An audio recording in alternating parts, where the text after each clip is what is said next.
దేవుని పరిశుద్ధ నామమునకు వందనములు.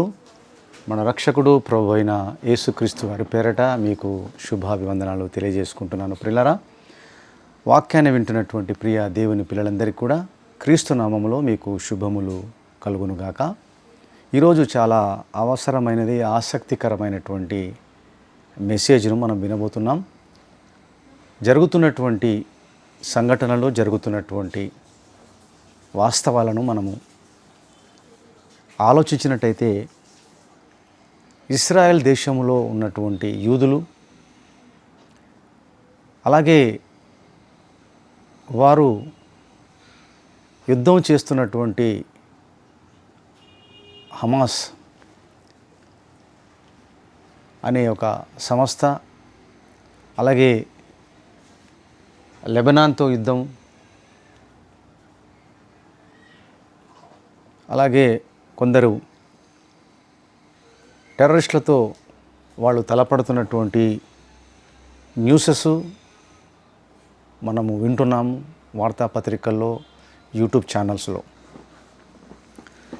ఇది ఎప్పటి నుంచో జరుగుతున్నటువంటి సంగతి. ఈ మధ్యకాలంలో గత కొద్ది రోజుల ముందు ఊహించని అటాక్ ఇస్రాయేల్ ఇంటెలిజెన్స్ సంస్థ అయినటువంటి మొసాద్ ద్వారా లెబనాన్, సిరియా ప్రాంతాలలో పేజర్స్, వాకీ టాకీస్ పేలడం, ఆ పేలుల వెనక మొసాద్ హస్తం ఉందని మరి చాలామంది ఆరోపణలు చేస్తున్నప్పుడు ప్రపంచ దేశాలు ఆశ్చర్యపోతున్నాయి, ఉలికి పడుతున్నాయి. ఇది ఎలా సాధ్యం? ఇంతవరకు ఏ దేశము కానీ ఎవరు కానీ అటాక్ చేయ విధంగా ఇస్రాయేలీలు మొసాద్ సంస్థ ద్వారా పేజర్స్ను పేల్చి వందల మందిని గాయపరచడం, కొందరు చనిపోవటం జరిగింది. భయాందోళనకు గురవుతున్నారు వాళ్ళు. ఇంకేం పేలుతాయో, ఫ్రిడ్జ్లని కొందరు, టీవీలని కొందరు, మైకులని కొందరు, వాళ్ళు ప్రాణ భయంతో భయపడిపోతున్నారు. పిల్లరా, ఇలాంటి నేపథ్యంలో చాలామంది ఇశ్రాయేలీల యొక్క టెక్నాలజీని ప్రశంసిస్తున్నారు, ఇశ్రాయేలీల యొక్క తెలివిని ప్రశంసిస్తున్నారు. మరికొందరు విమర్శిస్తున్నారు. ఏది ఏమైనప్పటికీ ఒక దైవజనుడిగా, వాక్యాన్ని తెలిసినటువంటి దేవుని యొక్క పరిచారకునిగా నేను చెప్పేది ఏమిటంటే, ప్రియులారా, ఒక కోణం వైపే మనం చూడకుండా మరో కోణంగా మనం చూడాలి. అంటే ఒకవైపే చూడకుండా ఇశ్రాయేలీలు యొక్క టెక్నాలజీని ప్రశంసించడం ఆలోచించక, వాళ్ళు అలా తయారెందుకు అయ్యారు, దీని వెనక ఏమిటి, ఈ మారణ హోమానికి ముగింపు ఎప్పుడు? అందరూ దేవుని పిల్లలే. పిల్లలు, స్త్రీలు, పెద్దలు ఎవరు చనిపోయినా కూడా వాళ్ళంతా మనుషులే, దేవుడు సృష్టించిన పిల్లలే కదా, దేవుని పిల్లలే. కనుక ఈ యొక్క రగులుతున్న హోలీ ల్యాండ్గా పిలువబడుతున్నటువంటి యెరూషలేము, ఇశ్రాయేల్ ప్రాంతం అంతా కూడా భయాందోళనలో ఉన్నారు వాళ్ళు కూడా. ఇతర దేశాలు అటాక్ జరుగుతున్నటువంటి ఆ సిరియా, లెబనాను, హమాస్ ప్రాంతం ఏదైతే ఉందో, వాళ్ళ ప్రాంతాలలో ఉన్నటువంటి పాలస్తీనా, వీళ్ళందరూ భయాందోళనతో ఉన్నారని అనుకుంటున్నారు. కానీ ఇశ్రాయేల్ సైతం కూడా వాళ్ళు భయపడుతున్నారండి, వాళ్ళు కూడా, ఆ దేశంలో ఉన్నటువంటి వాళ్ళు కూడా. ఎందుకంటే ఏదైనా శబ్దం వినిపిస్తే చాలు వాళ్ళు పరిగెత్తిపోయి బంకర్లు దాచుకుంటారండి. ఇంట్లో, అందరి ఇంట్లో బంకర్లు ఉంటాయి. ఇశ్రాయేల్ దేశంలో ఉన్నటువంటి పిల్లలకు చెప్తున్నాను నేను, వాళ్ళకు చాలా వరకు బంకర్లు ఉంటాయండి. వాళ్ళకు శబ్దం వినబడంగానే పారిపోతారు, బంకర్లోకి దాక్కుంటారు వెళ్ళి. అంటే భయం గుప్పిట్లోనే ఉంది హోలీ ల్యాండ్. ఆలోచిస్తే ప్రియులారా, ఈరోజు మీరు వినాలి, ఇది చాలా అద్భుతంగా ఉంటుంది.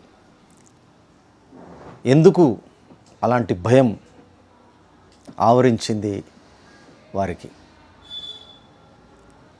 వారికి ఉన్న జ్ఞానం చాలా గొప్పది. ఇశ్రాయేల్ జ్ఞానం చాలా గొప్పది. దేవుడు ఒక ప్రత్యేకమైన జనాంగముగా వారిని ప్రేమించాడు. అబ్రహాముకి ఇచ్చిన వాగ్దానాన్ని బట్టి ప్రియులారా, అది గుర్తుపెట్టుకోవాలి మీరు. దేవుడు పక్షపాతి కాదు. అబ్రహాముకున్న భక్తిని బట్టి తన పిల్లలైనటువంటి ఇశ్రాయేలును దేవుడు ఒక ప్రణాళికతో ప్లాన్ చేశాడు. ఆ ప్లాన్ ఈరోజు వినాలి మీరు. ఎందుకు వాళ్ళను ప్రేమించాడు, ఎందుకు వాళ్ళకి అంత జ్ఞానం ఇచ్చాడని కొందరు ఈర్ష్యపడుతుంటారు, కొందరు అసూయపడుతుంటారు, కొందరు విమర్శిస్తుంటారు. దానికి ఒక ప్రణాళిక ఉంది. ఆ ప్రణాళికను మీరు ఈరోజు ఈ మెసేజ్లో వినాలి మీరు. ప్రపంచంలో కోట్ల మందికి తెలియని వాక్యాన్ని మీరు వినబోతున్నారు ఇప్పుడు మీరు ప్రియులారా. ఇశ్రాయేలుని ఎందుకు దేవుడు ప్రేమించాడంటే, అబ్రహాముకి ఇచ్చిన వాగ్దానం అంటారు, ఓకే ఒక మాటే, కానీ ఒకవైపు చూడొద్దండి. అందుకే మరొక వైపు కూడా చూడాలి మనం. రెండు వైపులా చూడాలి ఈరోజు మెసేజ్ని ప్రియులారా. దేవుని ప్రణాళిక ఏమిటి? ఎందుకు ఇశ్రాయేలీలను అంతగా ప్రేమించి కాపాడుకున్నాడు దేవుడు? వారికి ఎందుకు అంత జ్ఞానం ఇచ్చాడని ఆలోచిస్తే, వారు ఆ జ్ఞానమును వాళ్ళు దేవుని కోసం వినియోగించక దేవుణ్ణి విసిగించి వేధించి ఆయనను బాధపెట్టిన జనాంగం ప్రపంచంలో ఒక ఇజ్రాయేలీలే చాలా ఎక్కువ మంది ఉన్నారు. తెలిసి చేసిన తప్పులు ఎన్నో చేశారు ఇశ్రాయేలీలు ప్రియులారా. దానికి తగిన శిక్ష కూడా అనుభవించారు. ఈ ప్రపంచంలో ఏ జనము అనుభవించిన హింస, అవమానాలు, వేదనలు ఇశ్రాయేల్ ఒక్కరే అనుభవించారన్నది మీరు తెలుసుకోవాలి. చరిత్ర చెప్తున్న నగ్న సత్యం. లక్షల మంది చంపబోయబడ్డారు. నిలువ నీడ లేకుండా తరమవేయబడ్డారు. దేశమే లేకుండా పోయింది ఒకప్పుడు. వాళ్ళకు కనుమరుగైపోయింది వరల్డ్ మ్యాప్లో నుంచి, ప్రపంచ పటంలో నుంచే ఇజ్రాయెల్ దేశ పటంలో వాళ్ళ స్థానం లేకుండా పోయింది. వాక్యానుసారముగా, లేఖనానుసారముగా, ప్రవచనానుసారముగా తిరిగి నీకు దేశాన్ని ఇస్తానన్నాడు, ఇచ్చాడు. ఇప్పుడున్న దేవుడు ఇచ్చాడు ప్రియులారా. చాలా గొప్ప మేధావులు, సైంటిస్టులు చాలా వరకు ఇజ్రాయెల్ నుంచి వచ్చిన వాళ్ళు, యూదుల నుంచి వచ్చిన వాళ్ళే. ఐన్స్టైన్, న్యూటన్, బల్బును కనిపెట్టిన ఎడిసన్, ఒక డార్విన్, ఇలా చెప్పుకుంటూ పోతే చాలామంది శాస్త్రవేత్తలు యూదులే ఎక్కువగా ఉన్నారు పిల్లరా. ఈరోజు హాలీవుడ్ సినిమా, ఆ చలనచిత్రంలో ఉన్నటువంటి ప్రాబల్యంలో కూడా యూదులదే ఎక్కువగా ఉంది. యూదులదే ఎక్కువ అక్కడ నడుస్తూ ఉంది హాలీవుడ్లో. అందులో ప్రత్యేకంగా చెప్పుకున్నటువంటి అతను స్టీవెన్ స్పీల్బర్గ్ అని, అతను కూడా మరి యూదుడని మీరు తెలుసుకోవాలి. ఈరోజు మనం వాడుతున్న వాట్సాప్ కానీ, గూగుల్ కానీ, మీరు ఫేస్బుక్ కానీ, ఇవన్నీ కూడా యూదులదే. ఇవన్నీ వాళ్ళంతా సామాన్యులు గారు. వాళ్ళు చాలా తెలివైన వాళ్ళు. ఒక రకం చెప్పాలంటే ప్రపంచ వాళ్ళ గుప్పిట్లో ఉంది ప్రపంచం. వాట్సాప్ ఆగిపోయి, ఫేస్బుక్లో ఆగిపోయి, ట్విట్టర్లో ఆగిపోయి, గూగుల్ ఆగిపోయి, యూట్యూబ్లో ఆగిపోయి, వాట్సాప్లో ఆగిపోతే ఎట్లుంటుంది? మొత్తం దడదడలాడిపోతే ప్రపంచం అంతా. ఒక్క నిమిషం ఆగిపోతేనే ఎన్నో నష్టాలు జరుగుతున్నాయి. ఇవన్నీ వారి చేతుల్లో ఉన్నాయి. వాళ్ళే యూదులదే ఇవన్నీ కూడా. అన్నిట్లో గ్రేట్ వాళ్ళు. చూద్దాం బైబిల్లో రోమపత్రిక 3వ అధ్యాయము 1వ వచనం 2వ వచనం ప్రియులరా. రోమపత్రిక 3వ అధ్యాయం 1వ వచనం 2వ వచనము. అట్లయితే యూదునికి కలిగిన గొప్పతనం ఏమి, సున్నతి వలన ప్రయోజనం ఏమి అని ఆలోచిస్తే, ప్రతి విషయమందును అధికమే.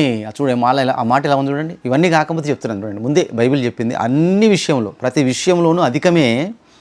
మొదటిది దేవోక్తులు యూదుల పరము చేయబడెను. దేవుని మాటలు మొట్టమొదటిగా అందుకున్న వాళ్ళు యూదులు, బైబిల్ చెప్తుంది. ఇతర మత గ్రంథాల గురించి కానీ, ఇతర మతాల గురించి కానీ మనం మాట్లాడుకోవటం లేదు. అది అప్రస్తుతం. ఇక్కడ మన ప్రసంగం ఏది, టాపిక్ ఏదో అదే మనం కంటిన్యూ చేసుకోవాలి, అదే మాట్లాడుకోవాలి. మొదటిది దేవోక్తులు యూదుల పరము చేయబడెను. దేవుని యొక్క మాటలు యూదుల పరం చేయబడ్డాయి అంటే వాళ్ళు ఎంత ప్రత్యేకించబడిన వారో ఆలోచించండి. స్పెషల్ ప్రపంచంలో. ఈరోజు మీకు తెలుసు, ఎడారి ప్రాంతంలో వాళ్ళు ఎంతో పంటలు పండిస్తున్నారు, కూరగాయలు పండిస్తున్నారు, పంటలు పండిస్తున్నారు. అది చూడటానికి, నేర్చుకోవడానికి, తెలుసుకోవడానికి ప్రపంచంలో ఎన్నో దేశాలు వెళ్ళాయి. మన ఇండియా వెళ్ళింది, మన ఆంధ్రప్రదేశ్ వెళ్ళింది, మన తెలంగాణ నుంచి వెళ్ళారు, చాలా ప్రాంతాల నుంచి వెళ్ళారు. ప్రపంచ దేశాల నుంచి అక్కడికి వెళ్ళి తెలుసుకోవడానికి, నేర్చుకోవడానికి యూదుల దగ్గర ఎలా పండిస్తున్నారు వీళ్ళు పంటలు, డ్రిప్ ఇరిగేషన్, చాలా రకాలైనటువంటి ఇరిగేషన్స్ ద్వారా వాళ్ళు పంటలు పండిస్తున్నటువంటి వాటిని చూసి ప్రపంచం ఆశ్చర్యపోతుంది. ఇలాంటి ఎడారి ప్రాంతంలో ఇంత చక్కటి పంటలు పండించడం ఏమిటి అని వాళ్ళ ద్వారా నేర్చుకుని ప్రపంచంలో చాలామంది ఫాలో అవుతున్నారు వాళ్ళ యొక్క పంటలు పండించే విధానాన్ని. ప్రియులారా, వాళ్ళు చాలా తెలివైన వాళ్ళు. అందుకే మొన్న పేజర్ అటాక్స్, అటాక్స్ చూసి ప్రపంచం ఉలికిపడింది, ఆశ్చర్యపోయింది, ఏంటి ఈ అటాక్ అని. వాళ్ళు చాలా దూరం ఆలోచిస్తారు. వాళ్ళు ఒక కోణం మీకు చూపించింది, ఒక కోణం ఇప్పటిదాకా చెప్పింది నేను మీకు. వాళ్ళ అసలు కోణాన్ని మీకు చూపిస్తాను. ఎందుకు వాళ్ళు ఇంత హింసలు పడుతున్నారు, ఎందుకు ఇట్లా దాడులు చేస్తున్నారు, ఎందుకు ఇంత భయంతో ఉన్నారు, ఎందుకు శత్రువులతో మాటి మాటికి యుద్ధాలు, ఎప్పుడు ఏమో జరుగుతూ తెలియని మధ్య ఆసియాలో ఈ భయంకరమైనటువంటి యుద్ధ వాతావరణం ఎప్పుడు ఎందుకు ఉంటుంది? ప్రియులారా, దేవుని ప్రణాళికను తుంగలో తొక్కారు ఇశ్రాయేలీలు.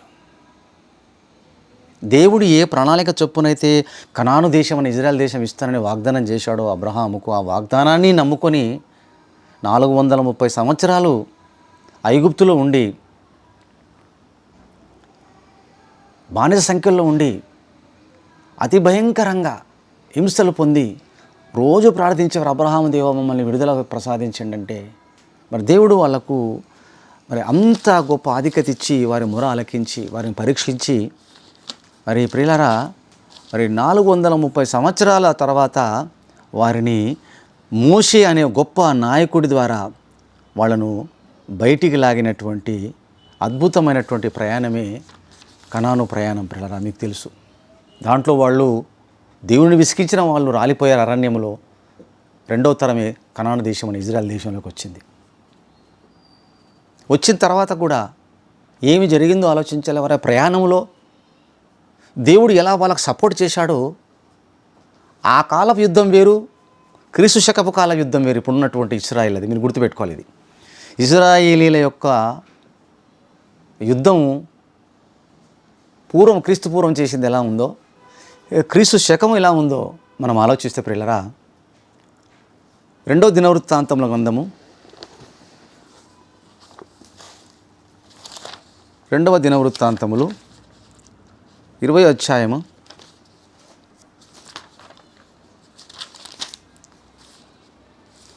15వ వచనం. యూదావారులారా, యెరూషలేము కాపురస్తులారా, యెహోషాపాతు రాజా, ఆ కాలంలో యెహోషాపాతు రాజు పరిపాలిస్తున్న కాలంలో జరిగినటువంటి యుద్ధ వాతావరణంలో దేవుడు చెప్తున్నాడు యెహోషాపాతుకు మరియు యెరూషలేము వార్లకు, యూదా వార్లకు ఏమనంటే, వీరందరూ ఆలకించుడి, రాజుతో సహా. యెహోవా సెలవిచ్చినదేమనగా, ఈ గొప్ప సైన్యమునకు మీరు భయపడకుడి. యుద్ధం, మహా గొప్ప సైన్యం వచ్చేస్తుంది యుద్ధం చేయడానికి. ఎంత గొప్ప సైన్యం! మోయాబీలు, అమ్మోనీయులు, నియోనీలలో కొందరు దండెత్తి యెహోషాపాతు మీదకి వచ్చినటువంటి సందర్భం అది. ఆ గొప్ప సైన్యం, ఈ గొప్ప సైన్యమునకు మీరు భయపడకుడి, జడియకుడి, ఈ యుద్ధము మీరు కాదు దేవుడే జరిగించును. ఇదెంత గొప్ప విషయం ఆలోచించండి. దేవుడు ఇశ్రాయేలీయుల పక్షముగా, యెహోషాపాతు పక్షముగా దేవుడు యుద్ధం చేస్తున్నాడంటే వాళ్ళను కాపాడడానికి వెనక ఏదో ప్రణాళిక ఉందని వీటి గుర్తుపెట్టుకోవాలి. వాళ్ళను రక్షిస్తున్నాడంటే వాళ్ళు హ్యాపీగా బ్రతకమని కాదు, వాళ్ళతో ఏదో పని ఉంది దేవునికి. ఇశ్రాయేలుతో, యూదులతో ప్రపంచంలో ఎన్నో ఆవిష్కరణలు చేశారు, ఎన్నో అద్భుతమైనటువంటి శాస్త్ర సంబంధమైనటువంటి వాటిని కనిపెట్టారు ఇశ్రాయేలీలు, యూదులు. ప్రియులారా, ఇది మనకు అవసరమైంది. ఇశ్రాయేల్ ద్వారా మనకు అవసరమైంది, మనకు ఉపయోగపడుతూ ఉంది. దేవునికి కూడా వాళ్ళతో ఉపయోగకరమైనటువంటి పని ఏదో ఉంది, అవసరం ఉంది, ప్రణాళిక ఉంది. చూడాలి, మనం తెలుసుకోవాలి ప్రియులారా. రోజు ఈ వాక్యంలో దేవుడే జరిగిస్తున్నాడు యుద్ధం ప్రియులారా, అది మీరు గుర్తుపెట్టుకోవాలి. అంటే ఇశ్రాయేలు పక్షముగా ఆ కాలంలో క్రీస్తు పూర్వం దేవుడు యుద్ధం చేశాడు. 20-24 వచనములు. ఏం జరిగింది చూడండి, 20 నుండి 24 వచనం వరకు. అంతటా వారు ఉదయం లేచి తెకోవ అరణ్యమునకు పోయిరి. వారు పోచుండగా యెహోషాపాతు నిలబడి, యూదా వారులారా, యెరూషలేము వారులారా, కాపురస్తులారా, నా మాట వినుడి, మీ దేవుడు యెహోవాను నమ్ముకొనుడి. మొదట దేవుని నమ్ముకోమన్నాడు, అప్పుడు మీరు స్థిరపరచబడుదురు. ఆయన ప్రవక్తలను నమ్ముకోనండి. జాగ్రత్త వినాలి. దేవుని నమ్ముకో, ప్రవక్తలు నమ్ముకో, అప్పుడు మీరు కృతార్థులు సక్సెస్ అవుతారు. మీరు స్థిరపరచబడతారు, సక్సెస్ కూడా అవుతారు, విజయం పొందుతారు. మరియు అతడు జనులను హెచ్చరిక చేసిన తర్వాత యెహోవాను స్తుతించుటకు గాయకులను ఏర్పరిచి, వారు పరిశుద్ధ అలంకరణలు ధరించి సైన్యం ముందర నడుచుచు, యెహోవా కృప నిరంతరమును ఆయనను స్తుతించుడి అని స్తోత్రము చేయుటకు వారిని నియమించును. దేవుణ్ణి ప్రైజ్ చేసే విధంగా, దేవుణ్ణి స్తుతించే విధంగా యెహోషాపాతు రాజు మరి ముందట నడిపిస్తున్నాడు జనాలను. ప్రియులారా, వారు పాడుటకును స్తుతించుటకును మొదలుపెట్టగా యెహోవా యూదా వారి మీదికి వచ్చిన అమ్మోనీల మీదను, మోయాబీల మీదను, షేరు మన్య నివాసుల మీదను మాటుగాండను పెట్టెను గనక వారు హతులైరి. హతం చేసడం వాళ్ళని అద్భుత రీతిగా చూడాలి మీరు. వాళ్ళు ఎలా చంపుకున్నారో చూడండి మీరు. అమ్మోనీలు, మోయాబీలు, షేరు మన్య నివాసులను బొత్తిగా చంపి నిర్మూలము చేయవలనని పొంచి ఉన్న వారి మీద పడిరి. వారు షేరు కాపురస్తులను కడబుంటించిన తర్వాత తమలో తాము ఒకరినొకరు చంపుకునడం మొదలుపెట్టిరి. ఒక్కరికి వాళ్ళకు చంపుకున్నారటండి. ఎంత విచిత్రమైన యుద్ధం చూడండి అది. దేవుడు ఇశ్రాయేలు పక్షమున యుద్ధము చేయటం అనేది చాలా అద్భుతమైన విషయం ఇది.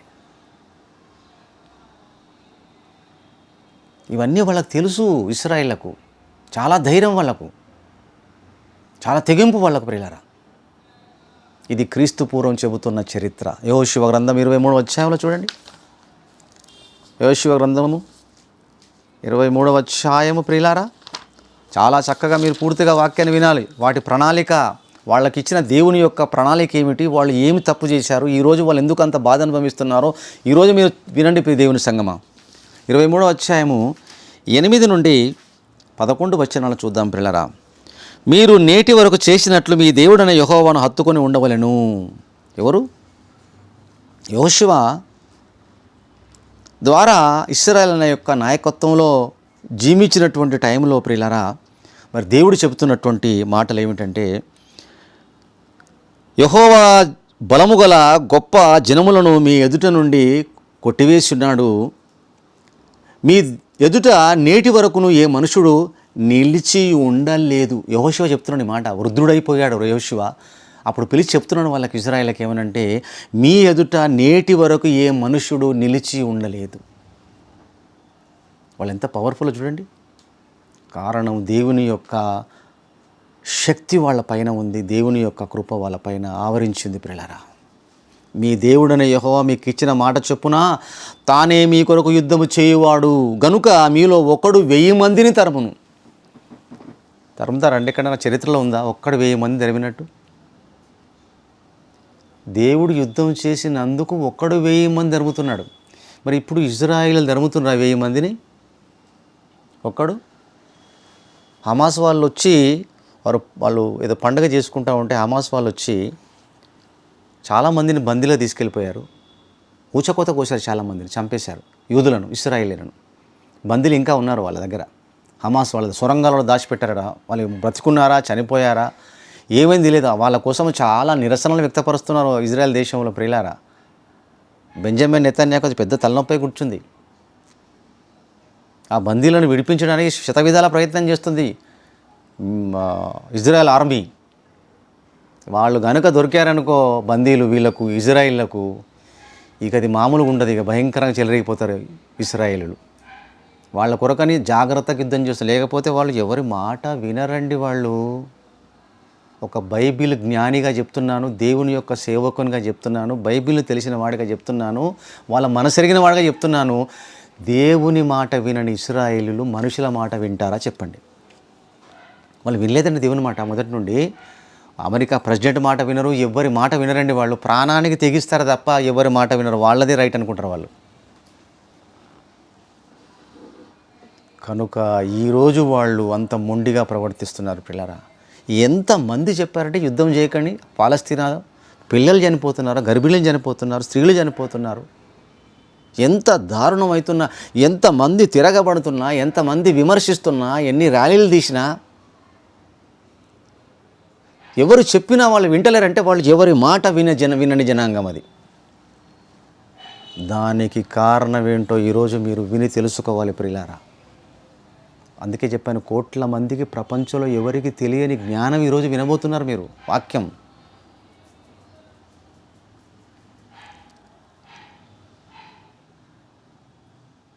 కాబట్టి మీరు బహు జాగ్రత్త పడి మీ దేవుడైన యెహోవాను ప్రేమింపవలెను. దేవుణ్ణి ప్రేమించేగా ఉండాలి మీరు. దేవుణ్ణి ప్రేమిస్తే మీరు ప్రశాంతంగా జీవిస్తారు. మిమ్మల్ని ఎవరేమన్నారు, మీరు ఎవరినేమన్నారు. దేవుణ్ణి ప్రేమించకపోతే మీకు కష్టాలు, యుద్ధాలు, సమస్యలు. చూడాలి ఇప్పుడు మీరు 12, 13 వచనాలు. అదే అధ్యాయం 12 వచనం, 13 వచనం. అయితే మీరు వెనుకకు తొలగి మీ యొద్ద మిగిలి ఉన్న ఈ జనములను హత్తుకొని వారితో వియ్యముంది, వారితో మీరును మీతో వారును సాంగత్యము చేసిన ఎడలా. మీ దేశం మీరే ఉండాలి. మీరు ఎవరిని రానియొద్దు, మీరు ఎవరిని వియ్యం చేయొద్దు, పెళ్లి చేసుకోవద్దు, ఎవరితోటి మీరు కలిసి ఉండొద్దు. మామూలుగా ఉన్నట్టు ఫ్రెండ్లీగా, కానీ వాడితో సంబంధం పెట్టుకోవద్దు అంటున్నాడు. మీ దేవుడైన యెహోవా మీ ఎదుట నుండి ఈ జనములను కొట్టివేయట మానును. మీ దేవుడైన యెహోవా మీకు ఇచ్చిన ఈ మంచి దేశంలో ఉండకుండా మీరు నశించు వరకు వారు మీకు ఉరిగాను, బోనుగాను, మీ ప్రక్కల మీద కొరడాలగాను, మీ కనులకు ముళ్ళుగాను ఉందురు. అంటే మీరు కనుక వాళ్ళతోటి కలిసి ఉంటే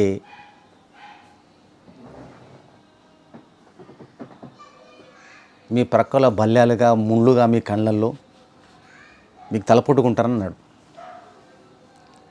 చాలామందికి ఒక ప్రశ్న అండి, ప్రపంచవ్యాప్తంగా ఎవరైతే వింటున్నారో వారికి మాట చెప్తాను, జాగ్రత్తగా వినాలి. ప్రపంచంలో ఆన్సర్ ఇది. ఈ ఇజ్రాయేలును ప్రేమించిన యెహోవా అనే దేవుడు ఎవరిని పడితే వాళ్ళని చంపమంటాడు. అడ్డొచ్చిన స్త్రీలను, పిల్లలను, పురుషులను ఎవరిని పడి చంపమంటాడు. ఏం దేవుడినా? ఇక్కడనేమో ఎవరితో వియ్యమొద్దు అంటున్నాడు, కలిసి ఉండొద్దు అంటు. ప్రపంచం అంతా కలిసి ఉంటే బాగుంటుందని చెప్తుంటే ఈ యెహోవా దేవుడు ఇలా చెప్తుండే, కలిసి ఉండొద్దు, ఎవరితో వియ్యం చేసుకోవద్దు అంటున్నాడు. ఏంది? ఏం దేవుడినా? ఈ దేవుడు కరెక్ట్ కాదు. ఇశ్రాయేలు బ్రతకాలి. మిమ్మల్ని ఎవరైతే ఎదుర్కొంటారో, మిమ్మల్ని చంపడానికి కోసం అందరు నిర్మూలం చేయ, ఎవరు బ్రతకకుండా అంటారు. ఈ దేవుడు ఏమిది అనుకుంటారు, కానీ దేవుడు న్యాయవంతుడంటే ఆయన.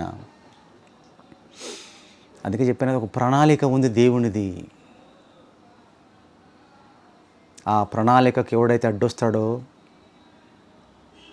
వాడు చావలసిందన్నాడు దేవుడు. ప్రియులారా, ఆ ప్రణాళిక ఏమిటంటే ఇశ్రాయేలీలకు ఒక దేశము ఏర్పాటు చేయబడాలి. ఆ ఇశ్రాయేల్ దేశంలో నుండి దావీదు అనే రాజు పుట్టాలి. దావీదు అనే వేరు చిగురు పుట్టిన తర్వాత ఆ దావీదు సంతానం నుండి లోకరక్షకుడైన యేసు పుట్టాలి. ఆ యేసు సర్వమానవాళి కోసం బలి కావాలి. పాప పరిహారం, ప్రాయశ్చిత్తము జరగాలి. అనేకులకు రక్షణ ప్రసాదించాలి. ఒక రక్షకుడిగా రావాలి అంటే ఆ యేసు పుట్టడానికి ఒక ప్రణాళికను సిద్ధం చేసుకున్న దేవుడు ఎవరైతే ఇశ్రాయేలును చంపేస్తారో ఇక యేసు పుట్టడు, ఇశ్రాయేలు నుంచి యేసు రాడు. యేసు పుట్టడం కొరకు, యేసు కొరకు ఎవరైతే వీళ్ళ మీద దాడి చేసి చంపడానికి వస్తారో వాళ్ళు ఏం రక్షించారు ప్రపంచాన్ని. వాళ్ళ ద్వారా ఏం పాపక్షేపం జరగదు. వాళ్ళు చంపేసి యూద జనాంగమే లేకుండా చేసేస్తారు. అలా చేయకుండా వాళ్ళని ముందే అంతమొందించేశాడు దేవుడు. దేవుడు తెలుసు ఎవరు చేసేటి వాడు, వీడు ఉపయోగపడతాడు, ఉపయోగపడా, అవకాశం ఇస్తాడు, టైం ఇస్తాడు. టైంలో కూడా వాడు మారిండా, వాని గుణం మారిందా, వాడిని ఉంచుతాడు. అలాగా ఎవరైతే దేశవాసులు ఉన్నారో వీళ్ళ పైకి యుద్ధానికి వచ్చిన వాళ్ళని దేవుడు దీర్ఘశాంతంతో చూశాడు. ఇక వాళ్ళు తిరుగుబాటు చేసి ఇశ్రాయేలును చంపేస్తే, యుద్ధం కనుక దేవుడు చేయకపోతే వారి పక్షాన వాళ్ళని ఎవ్వరిని మిగిల్చాడు. యేసే పుట్టాడు, లోకానికి రక్షణ రాదని దేవుని ప్రణాళిక. ప్రియులారా, లోకరక్షకుడు పుట్టాలి. నమ్మిన వాళ్ళు నమ్ముతారు, లేదు బలవంతం ఏమీ లేదు. యేసును నమ్మటం కొరకు. యేసును నమ్మించటం అంటే బలవంతం కాదు, నమ్మించటమే తప్పది. చెప్పటం అనేది చెప్పాడు దేవుడు. ఈ రాజ్య సువార్త సకల జనులకు సాక్షార్థమై లోకమందంతటా ప్రకటించటం వేరు, నమ్మించటం వేరు, బలవంతం చేయటం వేరు, మత మార్పులు చేయడం వేరు. దేవుడు చెప్పలేలాగా బైబిల్ ఎక్కడలేదు. ప్రకటించమన్నాడు, నమ్మితే నమ్మండి, లేకపోతే లేదు. రేపు అడుగుతాడు, నాకు ఎందుకు చెప్పలేదు దేవుణ్ణి. ఆ నింద దేవుని మీద రావద్దు. అతడు తప్పనుకుంటాడా, పాపం అనుకుంటాడా, ఇది అబద్ధం అనుకుంటాడా, అది ఆయనకు సంబంధించింది. రేపు దేవునికి అప్పచెప్పాలి. నాకెందుకు చెప్పలేదయ్యా నువ్వు, నేను చెప్తే మారుతుంటేనేమో ప్రశ్న దేవునికి వేయకుండా చెప్పిస్తున్నాడు. అంతే, ప్రపంచంలో ప్రకటిస్తున్నాడు సువార్త. నువ్వు నమ్మితే నమ్మలేదు, లేదు, బలవంతం లేదు. ప్రకటించమన్నాడు కూడా ప్రకటిస్తున్నారు. లోకం అందంతా ప్రకటించబడినట్టు తర్వాత అంతం వచ్చునన్నాడు. ప్రియులారా, ఇశ్రాయేలీలు బియ్యం ముందొద్దు, వాళ్ళతో ఉండొద్దు అంటే వాళ్ళు మేము చంపేస్తారు, కలుషితమైపోతారు. కనుక ఒక పవిత్రమైన జనాంగము నుంచి, కన్య మరియా అనే ఒక పవిత్రురాల నుంచి యేసు పుట్టాలి లోకంలో, ఒక ప్రణాళిక పెట్టుకున్నాడు దేవుడు. పిల్లరా, మరి జరిగింది కదండి. మరి ఇశ్రాయేలుకి ఎందుకండి బాధ? అదే చెప్తాను మీకు. ఆ ప్రణాళికని తెలియదు ప్రపంచంలో కోట్ల మందికి తెలియని ప్రణాళిక దేవుంది ఈరోజు మీకు చెప్పబోతున్నాను పిల్లరా. ఆనాడు యుద్ధం చేశాడు దేవుడు, కానీ వాళ్ళు వినకుండా వారితో కొందరు కలిసి సాంగత్యం చేయడం జరిగింది పిల్లరా. అప్పుడు ఏం జరిగిందో చూద్దాం. న్యాయాధిపతుల గ్రంథము 2వ అధ్యాయము, న్యాయాధిపతులు 2వ అధ్యాయంలో ఆ మాట ఉంది చూడండి. న్యాయాధిపతుల గ్రంథము 2వ అధ్యాయము 1 నుండి 3 వచనాలు చూడండి మీరు. యెహోవా దూత గిల్గాలు నుండి బయలుదేరి బోకీమునకు వచ్చి ఇలాగ సెలవిచ్చెను, నేను మిమ్మల్ని ఐగుప్తు నుంచి రప్పించి మీ పితరులకు ప్రమాణం చేసిన దేశమును మిమ్మల్ని చేర్చి నీతో చేసిన నిబంధన నేను ఎన్నడను మీరను. మీరు ఈ దేశ నివాసులతో నిబంధన చేసుకొనకూడదు, వారి బలిపీఠములను విరగ్గొట్టవలని ఆజ్ఞ ఇచ్చితిని గాని మీరు నా మాట వినలేదు. చూసారా, ఏది చెప్తుంది వినరండి వాళ్ళు. దేవుని మాట వినని జనాంగం అని చెప్పాను మీకు నేను. వినలేదు. మీరు చేసిన పని ఎట్టిది, నేను చెప్పింది ఏంది, మీరు చేసింది ఏంది. కాబట్టి కావున నేను మీ ఎదుట నుండి దేశ నివాసులను వెళ్ళగొట్టను. వారు మీ ప్రక్కలకు శూలములుగా నుందురు, వారి దేవతలు మీకు ఉరిగా ఉందురని చెప్పుచున్నాను. యెహోవా దూత ఇశ్రాయేలు అందరితో ఈ మాట చెప్పగా జనులు ఎలుగెత్తి ఏడ్చిరి. ఏడవడానికి ఫస్ట్, యుద్ధం చేయడానికి ఫస్ట్, ముండి చేయడానికి ఫస్ట్, ఇబ్బంది పాలు చేయడానికి ఫస్ట్, అన్నిటికీ ఫస్ట్ వాళ్ళు, అన్నిట్లో అధికమే. ఏడ్చారట. కాగా ఆ చోటికి బోకీం అని పేరు పెట్టబడెను. అక్కడ వారు యెహోవాకు బలి అర్పించారు. బోకీం అంటే ఏడ్పు అని అర్థం అట. బోకీం. ప్రియులారా, దేవుడు వాళ్ళని కాపాడి వాళ్ళని క్షమించి కేవలం యేసుక్రీస్తు కొరకు వాళ్ళను ఆ కాలంలో వాళ్ళని రక్షించాడు. పిల్లరా,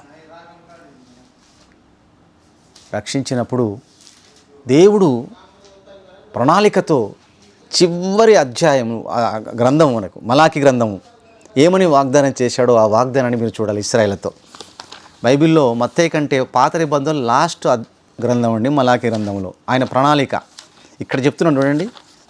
ఆదికాండం నుంచి యేసుప్రభు గురించి ఉంది, కానీ చివరిలో కూడా వాళ్ళకు ఏం చెప్పాడో ఒకసారి చూడండి. ఆయన ప్రణాళిక వాగ్దానం మలాకి గ్రంథం 4వ అధ్యాయము 2వ వచనం.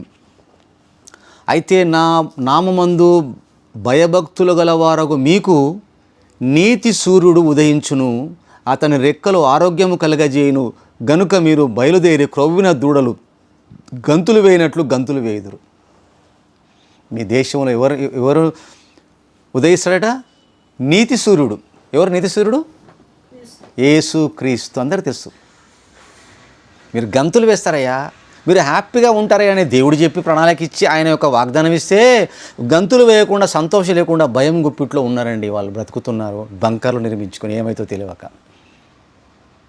చూసారా, దేవుని వాగ్దానాన్ని కూడా వారు విస్మరించారు. ప్రియులారా, ప్రణాళిక కూడా చెప్తాను. దేవుడు ఏ ప్రణాళిక చేస్తే వాళ్ళు ఆ ప్రణాళికను పోగొట్టుకొని ఈరోజు వాళ్ళు యుద్ధం చేసుకుంటూ బాధపడుతున్నారో వారి పట్ల ప్రశంసలు కాదు మనం చేసేది. శత్రువులను వాళ్ళు చంపుతున్నారంటే ఆహా ఓహో అని కాదు మనం చేసేది. అందరికీ శాంతి జరగాలి, అందరూ దేవుని పిల్లలే, అందరూ మారాలి, అందరూ ప్రశాంతంగా బ్రతకాలి. ప్రార్థన చేయాలి వారి కొరకు. వారి మనసులు మారాలి, కఠినమైన మనసులు మారాలి వాళ్ళవి. దేవుని పిల్లలు అందరూ ప్రశాంతంగా బ్రతకాలి, అందరూ ప్రభువుని తెలుసుకోవాలి. ప్రియులారా, ఈ ప్రార్థన నేనుగా చేసింది, అపోస్తుడైన పౌలు కూడా చేశాడు వాళ్ళ కొరకు. అదే ప్రార్థన మనం చేయాలి. నన్ను పోలు నడుచుకోమన్నాడు పౌలు గారు. నీతి సూర్యుడు ఉదయిస్తే ఆ నీతి సూర్యుని ఏం చేశారు? సిలువ వేసి చంపేశారు. అర్థమైందండి? దేవుడు చెప్పాడు పాత నిబంధనలో ఇశ్రాయేలు ఏమని చెప్పాడు? మీరే నాకు సాక్షులు, నేనే యెహోవాను మీ దేవుడను. నూతన నిబంధనలో యేసుప్రభు చెప్పాడు, అపోస్తులకు ఏమని చెప్పారు? భూదిగంతం వరకు మీరే నాకు సాక్షులను యేసుప్రభు చెప్పాడు. చూడండి ప్రణాళిక. మీరు సాక్షులుగా ఉండాలి ప్రపంచం అంతటికీ. సువార్తను ప్రకటించడానికి దేవుని యొక్క దేవోక్తులు ఏవైతే మీకు ఇయ్యబడ్డాయో, దేవుని వాక్యమును ప్రపంచమంతా ప్రకటించడానికి ఇశ్రాయేలు దేశం ఒక వేదికగా కావాలనుకున్నాడు దేవుడు. అది ఆయన ప్రణాళిక. దేశమంతా క్రైస్తవ దేశంగా మారాలి, అందరూ క్రైస్తవులుగా ఉండాలి, క్రీస్తు నమ్ముకున్న దేశముగా ఉండాలనుకున్నాడండి ఇజ్రాయెల్ దేశంను. అందులో నుంచి యేసు పుట్టాడు. కానీ ఆ యేసును సిలువ వేసి చంపేశారండి వాళ్ళు. వేసింది రోమా ప్రభుత్వం అనుకుంటారు, కాదు, వేయటానికి కారకులు ఇశ్రాయేలీలు. ఏ ఇశ్రాయేలు నీతిసూరుడు ఉదయిస్తే ఆయన ఆరోగ్యం కలగజేస్తాడో, మీకు ఏదైతే ఆయన అద్భుతాలు చేసి మీరు కాపాడుతాడో, ఆయన ఒక రాజుగా మీరు అంగీకరించి మీరు సంతోషంగా ఉండండి ఆయనను బట్టి ఒక మెస్సయ్య. అంటే ఈనాటి వరకు కూడా యేసును మెస్సయ్యగా అంగీకరించిన దౌర్భాగ్యపు జనాంగం అది. ఇంకా వస్తాడు మెస్సయ్య, ఇంకా వస్తాడు మెస్సయ్య ఎదురు చూస్తున్నారంటే ఎంత ఘోరం అండి. ప్రియులారా, యేసుక్రీస్తు బాధ చూడండి. మత్తయి సువార్త, లూకా సువార్త, క్షమించండి తొందరగా ముగించేస్తాను నేను. లూకా సువార్త 13వ అధ్యాయము 34-35 వచనములు. యెరూషలేమా యెరూషలేమా, 34-35 వచనములు. యెరూషలేమా యెరూషలేమా, 2 సార్లు అన్నాడంటే ఎంత బాధతో అన్నమాట. అయ్యో అయ్యో అని మనం అంటాం, అలాగ అన్నాడు యేసు ప్రభు. యెరూషలేమా యెరూషలేమా, ప్రవక్తలను చంపుచు నీ యొద్దకు పంపబడిన వారిని రాళ్లతో కొట్టుచూ ఉండుదానా. యెహోషువ ఏం చెప్పాడంటే వృద్ధుడైనప్పుడు, మీరు చూసారు 23లో యెహోషువ గ్రంథంలో, మీరు దేవుణ్ణి భయపడండి, ఆయనను ప్రేమించండి, దేవుణ్ణి మీరు స్థిరపరచబడతారు. ప్రవక్తలను నమ్ముకోనండి, మీరు సక్సెస్ అవుతారని ఆయన చెప్తే ఆ ప్రవక్త రాళ్లతో కూడా చంపేశారని చెప్తున్నారు. చూడండి ఏం జనాంగం అంటారు చెప్పండి. వాళ్ళు ఇశ్రాయేలీలు, వాళ్ళు మారాలండి. వాళ్ళు యుద్ధం చేస్తున్నారు, వాళ్ళని చంపుతున్నారు, వీళ్ళని చంపుతున్నారు, వాళ్ళ మీదకి యుద్ధం పోతున్నారు. ప్రశంసించడం కాదు, వాళ్ళ హీరోలాగా చూడడం కాదు, మనం వాళ్ళను మార్చాలండి. మన ప్రార్థనలు మార్చాలి. వాళ్ళు మారాలి, వాళ్ళు రక్షించబడాలండి. యుద్ధం చేసి హీరోల్లాగా ఉండడం గొప్ప, పరలోకం వెళ్ళడం గొప్ప. వాళ్ళు యెరూషలేము కొరకు ప్రార్థన చేయుడి. ఎందుకు చేయమన్నాడు? రక్షించబడాలి, ప్రభువుని అంగీకరించాలని ప్రార్థన చేయమన్నాడండి. వాళ్ళ దేశం బాగుండి అందరి మీద యుద్ధానికి పోయి అందరిని ఓడించడం కాదు, చంపడం కాదు. వారు క్రీస్తుని అంగీకరించే దేశముగా మారాలి. ఈరోజు వినాలి మీరు. చివరిగా ముగింపులోకి వస్తున్నాం మనం. వారికి పట్ల దేవుని ప్రణాళిక ఏమిటో ఇప్పుడు చూడండి. మీరు అందరూ కూడా నీ యొద్దకు పంపబడిన వాడు రాళ్ళతో కొట్టుచుండుదా, నా కోడి తన పిల్లలను తన రెక్కల కింద ఏలాగో చేర్చుకొనును, అలాగే ఎన్నో మారులు నేను నీ పిల్లలను చేర్చుకునే వాళ్ళని ఇంటిని కానీ మీరు వల్లకపోతే, యేసునే వల్లలేదు, దేవుని వల్లలేని వాళ్ళు ప్రజలను ఉన్న ప్రపంచ నాయకులను ఏం వల్లుతారండి? వాళ్ళు ఏం వింటారండి? వాళ్ళు యేసుక్రీస్తు ఎన్నో మారులు కోడి పిల్లలను రెక్కల కింద కాపాడుకోవాలని ప్రయత్నం చేశాడటండి యేసుక్రీస్తు ప్రభువారు. అయితే విసిగిపోయాడు దేవుడు. ఆనాడు భూలోకానికి వచ్చిన యేసు స్వామి వాక్యమైన దేవుడు, అనాదిగా ఆది యందు దేవుని యొద్ద ఉన్నవాడు, ఆది యందు పరలోకంలో ఉన్నవాడు, ఈ లోకానికి కన్యమరి గర్భాన ఉద్భవించి వాళ్ళను మార్చాలని దేవుని బోధలు ఎన్ని చేసినా విననులని ఆ ప్రజలకు విసిగిపోయాడు యేసుక్రీస్తు కూడా. విసిగిపోయి ఏమన్నాడు ఒకసారి చూడండి. ఇదిగో మీ ఇల్లు, అంటే మీ దేశం, మీకు పాడుగా విడవబడుచున్నది. వదిలేశాను మీ ఇంటిని వదిలేశాను. నన్ను వల్లకపోతిరి, నేను మిమ్మల్ని వల్లకపోతున్నా. విడిచిపెడుతున్నా. పాడంటే ఏంది? ఎప్పుడు డిస్టర్బే, ఎప్పుడు సమస్యలే, ఎప్పుడు కొట్లాటలే, ఎప్పుడు బాధలే, ఎప్పుడు హింసలే, ఎప్పుడు టెన్షన్, ఎప్పుడు భయమే. ప్రభు లేడు కదా, లేడు ప్రభు వాళ్ళతో. మనమేమో ఒకటే ప్రార్థనలు, ఎరుషలేమును దీవించు, ఎరుషలేమును కాపాడు, ఎరుషలేము. మనం ప్రార్థన చేస్తే ప్రభువు వాళ్ళను మార్చడానికే ప్రయత్నం చేసే ప్రార్థన చేయాలండి మీరు. ప్రపంచంలో వాక్యం వింటున్న బిడ్డలు కూడా చెప్తున్నాను నేను, వాళ్ళు బాగా యుద్ధాలు చేయాలని, వాళ్ళ దేశం బాగా అభివృద్ధి చెందాలని కాదు, వాళ్ళు రక్షించబడాలని ప్రార్థన చేద్దాం మనం. అది దేవుని ప్రణాళిక, అది వినాలి ఇప్పుడు మీరు. అపోస్తుల ప్రణాళిక, పౌలు గారి ప్రార్థన, బెన్యామీను వంశస్థుడైనటువంటి పౌలు కూడా అదే ప్రార్థన చేశాడు. వాళ్ళు రక్షించబడాలయ్యా, వాళ్ళు చాలా తెలివైన వాళ్ళయ్యా. వాళ్ళు రక్షించబడితే ప్రియులారా ప్రపంచానికి ఎంతో మేలు జరుగుతుంది ప్రియులారా. దేవుని సంగమా, ఒక్కసారి ఆలోచించు. యేసు ప్రభువారు పాడుగా విడిచిపెట్టేశాడు ఇశ్రాయేల్ దేశాన్ని. ఎప్పుడు బాంబులు పడతాయి, ఎవరిని చంపబడతారో ఏమవుతుందో తెలియని రక్షణ వ్యవస్థను చుట్టూతా రెడీగా పెట్టుకున్నారండి. వాళ్ళు కాపాడుకోవడానికి. యేసు లేడు కదండి, అందుకే వాళ్ళు కాపాడుకోవడానికి భయపడుతున్నారు. ఎప్పుడు చూడు, ముందే ఎప్పుడో ఏదో జరగబోతా కానీ ముందే వీళ్ళే ఏదో చేసేస్తున్నారు భయానికి. వాళ్ళు ఏదో పేజీలో పెట్టుకొని వాకేటాకులో మాట్లాడుతున్నారు. వాళ్ళ నాయకుడు చెప్పాడు, మీరు ఫోన్లో మాట్లాడకండి, వాళ్ళకి తెలిసిపోతే ఇజ్రాయలే కానీ. వాళ్ళు మాట్లాడుకుంటే వాళ్ళకంటే ముందే పేజీలు కొనుక్కుంటారు చెప్పి వాళ్ళ మోసాలకు తెలియగానే వాళ్ళే పోయి తయారు చేసే వాళ్ళతో కుమ్ముక్కు అయిపోయి వాళ్ళ లోపల బాంబులు అమర్చేసి పేలుడు పదాలు అమర్చేసి పేల్చేశారు. ముందే వాళ్ళని అటాక్ చేయకముందే వీళ్ళు అటాక్ చేస్తారు. చూడండి, భయం గుప్పిట్లో హోలీ ల్యాండ్. నీ ఇల్లు పాడుగా విడిచిపెట్టేశాను అన్నాడు యేసుక్రీస్తు ప్రభువారు. అందరూ రక్షించబడాలి. ప్రియ దేవుని సంగమా, దేవుని ప్రణాళికను,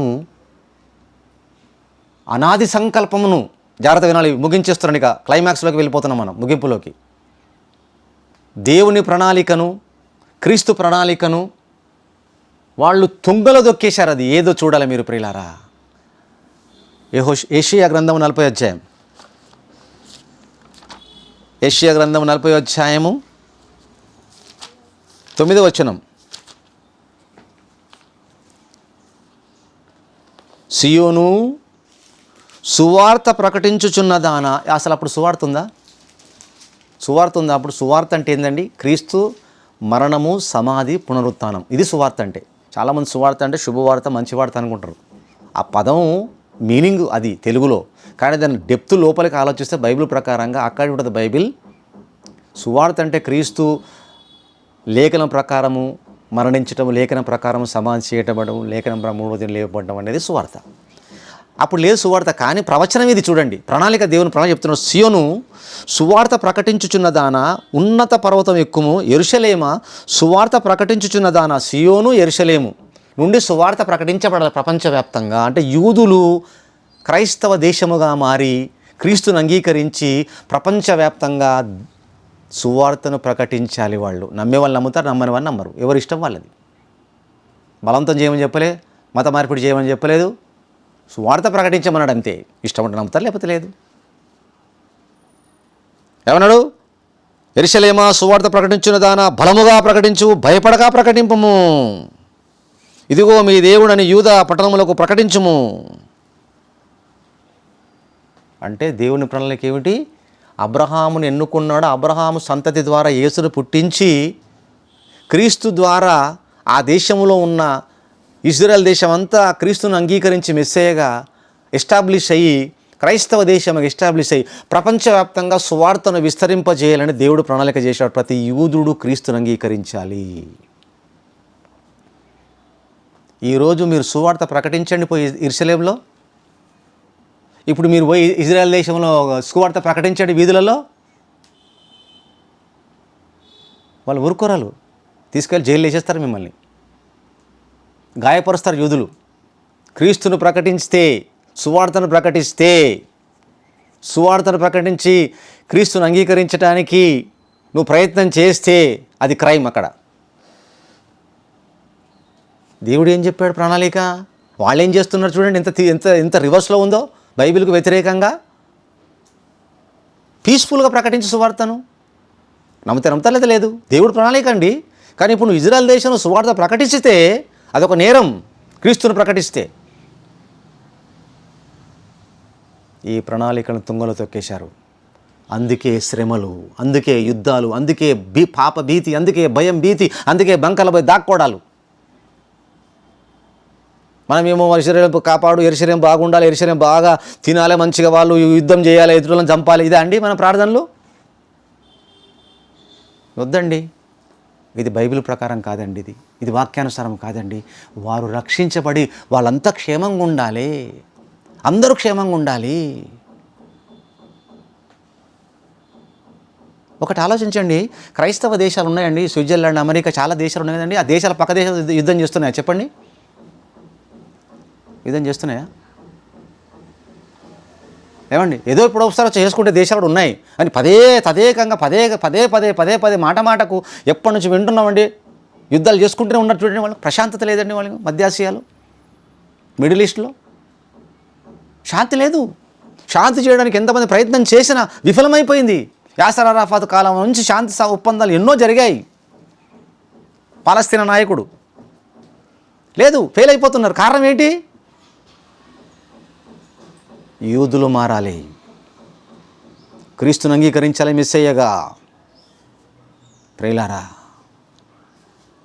సువార్త ప్రకటించే దేశముగా మారితే, క్రీస్తును అంగీకరిస్తే యుద్ధాలు ఆగిపోతాయి. క్రీస్తు శాంతి స్థాపకుడండి ఆయన. అవునండి, ఆయనను కలిగి ఉండాలంటున్నాడు. ఆయనను కలిగి లేకపోతే ప్రియులారా, ఇజ్రాయెల్ వాళ్ళకు ఎప్పటికీ సమస్యలే ప్రియులారా. చూడండి, యోహాను రాసిన మొదటి పత్రిక 2వ అధ్యాయం చివరిగా చూసి ముగించుకుందాం ప్రియులారా. యోహాను రాసిన మొదటి పత్రిక 2వ అధ్యాయం మొదటి వచనము 2వ వచనము. నా చిన్నపిల్లలారా, మీరు పాపము చేయకున్నట్టుగా ఈ సంగతులు మీకు వ్రాయిచున్నాను. ఎవడైనా పాపము చేసిన యెడల నీతిమంతుడైన యేసుక్రీస్తును ఉత్తరవాది తండ్రి యొద్ద ఉన్నాడు. ఇప్పుడు పరలోకంలో తండ్రి యొద్ద ఉన్నాడు, తండ్రి కుడి పార్శ్వమందు ఆశీనుడై ఉన్నాడు యేసుక్రీస్తు ప్రభువారు. మన విజ్ఞాపనలు, మన ప్రార్థనలన్నీ కూడా ఆయన తండ్రికి విన్నవించుకుంటున్నాడు. అది బైబిల్ చెప్తున్న సత్యం. అదే చెప్తున్నాడు ఇక్కడ. తండ్రి యొద్ద ఉన్నాడు యేసుక్రీస్తు ప్రభువారు. ఆయనే మన పాపములకు శాంతికరమై ఉన్నాడు.